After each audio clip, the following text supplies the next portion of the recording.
แดดยามเศร้าสองทางอยู่ปลายฟ้าหอมเข้ามาหนึ่งสู่ไม่ไม่สายลมหนาวถามเขาเนาะหัวใจคือโทษเจ้าลายเด้อก้อนคำแจวเคยจำเสียงลำเนาะเคยฟ้อน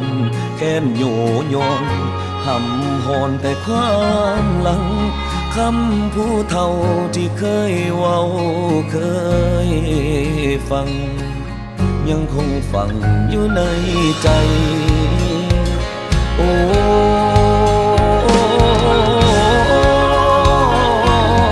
ยอีกดนสำใดสิได้กลับไปเนาะบ้านเฮาเว้ากับสายลมหนาวให้ตา